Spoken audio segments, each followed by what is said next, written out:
Halo semuanya, perkenalkan, nama saya Elmoni Piansa dari kelas 28, nomor absen 15. Halo semua, perkenalkan, nama saya Muhammad Alvaro Taruda dari kelas 28 dengan absen 23. Halo, perkenalkan, nama saya Randy Baran Saperon dari 28, absen 28.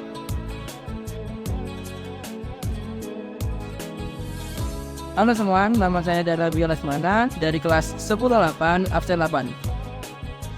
Perkenalkan, nama saya Satrio Aja Prasetyo, absen 31.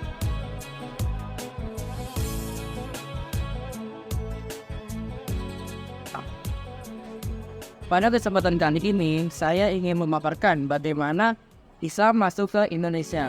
Ada beberapa teori untuk menjelaskan hal ini. Pertama ada teori Gujarat. Teori Gujarat memaparkan bahwa Islam masuk ke Indonesia melalui Arab yang berkembang di Gujarat, India. Selanjutnya, Kesultanan Samudra Pasai merupakan daerah pertama penerima ajaran Islam.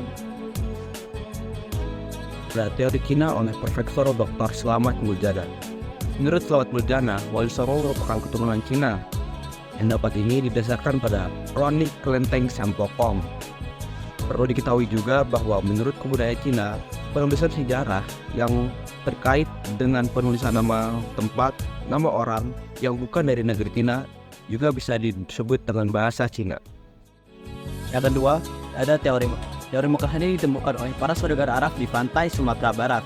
Lalu disimpulkan bahwa yang mengajarkan agama Islam pertama kali di Indonesia adalah oleh para saudagar dari Arab. Yang ketiga, ada teori Persia. Islam masuk dari Persia dan bermazhab Syiah. Tetapi teori ini pada lemah karena mayoritas Islam di Indonesia adalah bermazhab Syafi'i. Teori yang terakhir adalah teori maritim. Dengan teori ini, agama Islam dikembangkan melalui jalur perdagangan di keseimbangan pantai-pantai di Indonesia.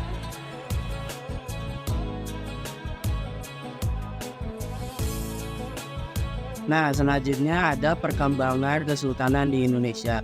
Penyebaran agama Islam dimulai ketika kesultanan Islam mulai berdiri pada abad ke-11 dan abad ke-13, seperti Kesultanan Samudra Pasai dan Kesultanan Laren. Para raja Hindu beralih ke agama Islam karena mempermudah akses sosial dan tidak mengenal kasta. Selain itu, adanya pengaruh dari luar seperti Kesultanan Turki Utsmani serta perubahan politik di India yang berpengaruh penting dalam penyebaran agama Islam di Indonesia. Selanjutnya, Ibnu Battuta mengunjungi Samudra Pasai untuk mengetahui bahwa kesultanan tersebut menggunakan mazhab Syafi'i yang bertentangan dengan teori Gujarat yang menjelaskan bahwa Islam masuk dengan bermazhab Syiah. Selanjutnya, periodisasi sejarah Indonesia oleh sejarawan kolonial seringkali menganggap remeh masuknya Kesultanan Islam ke Indonesia yang sebenarnya terjadi pada abad ke-7 bukan abad ke-15 yang dibuktikan dengan berdirinya Kesultanan Demak dan Wali Songo.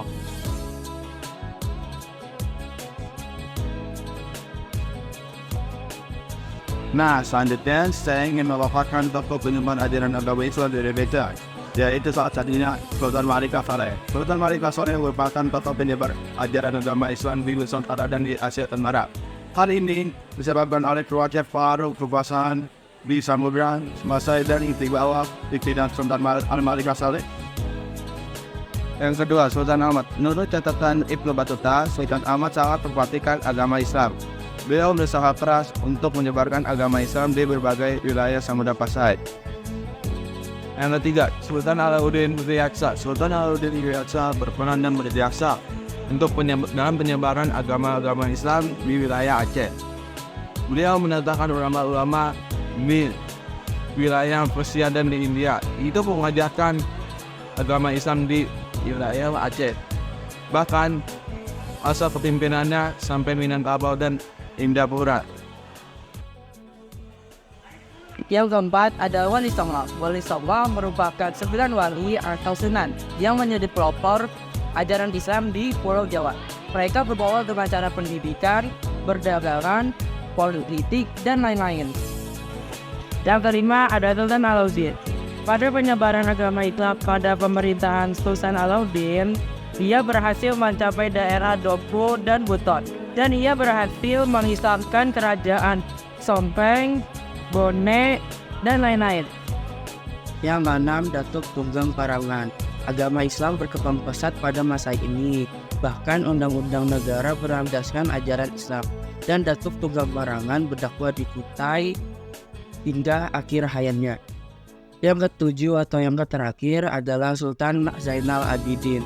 Salah satu peran pentingnya adalah ia membangun pesantren-pesantren yang pengajarnya didatangkan langsung dari Jawa. Selain itu, ia mendirikan Jobere atau Bobato Akhirat yang bertugas mengawasi Sultan dalam pelaksanaan syariat Islam di kerajaan Ternate.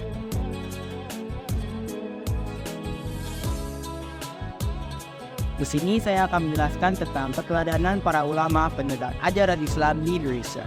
Poin pertama yaitu hidupnya sederhana. Walaupun ulama mempunyai harta yang melimpah, ia tetap memilih untuk menjalani hidup yang sederhana. Yang kedua adalah gigih dalam berjuang. Para ulama harus mempunyai tekad yang kuat dan gigih pada saat berjuang menyebarkan agama Islam di Indonesia. Yang ketiga adalah mempelajari agama secara luas dan dalam. Adat dan istiadat lokal sudah sangat kental di masyarakat. Jadi, para ulama memakai adat dan istiadat lokal tersebut tanpa mengubahnya sedikit pun. Dalam hadis yaitu bacanya khairun nasin fa'um nas, yang artinya sebaik-baiknya manusia adalah yang paling baik, yang bermanfaat bagi yang lainnya.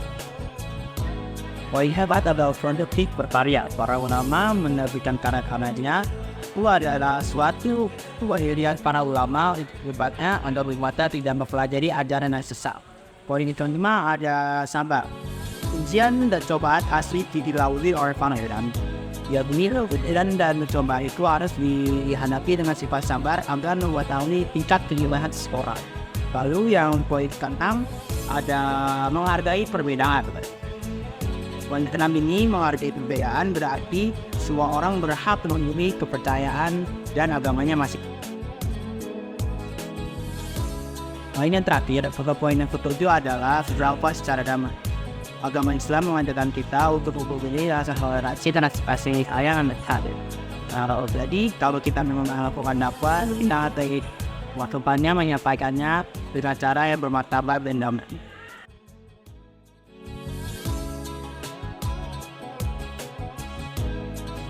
Strategi penyebaran Islam di Indonesia. Penyebaran Islam di Nusantara dilakukan dengan pendekatan damai, adaptif terhadap budaya lokal, serta toleransi terhadap keberagaman.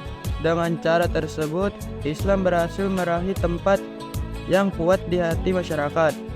Islam diperkirakan masuk ke Indonesia melalui jalur perdagangan sejak abad ke-7 hingga abad ke-11. Nah, yang terakhir ada kesimpulan paparan video ini. Yang pertama, masuknya agama Islam di Indonesia yang berisikan tentang 5 teori, yaitu teori Buddha, teori Persia, teori Gujarat, teori maritim, dan teori Cina. Nah, selanjutnya ada perkembangan keislaman Islam di Indonesia yang berisikan tentang awal mula kesultanan Islam di Indonesia, mengapa Raja Hindu mengubah agama menjadi agama Islam, dan awal mula mazhab Syafi'i. Selanjutnya ada tokoh penyebar agama Islam di Indonesia yang berisi oleh tokoh-tokoh penyebaran agama Islam mulai dari Sultan Malik Al-Saleh, Sultan Alauddin, Wali Songo, dan lain-lain. Selanjutnya ada keteladanan para penyebar agama Islam di Indonesia mulai dari sabar, gigih dalam berjuang, mendalami agama secara mendalam, dan lain-lain.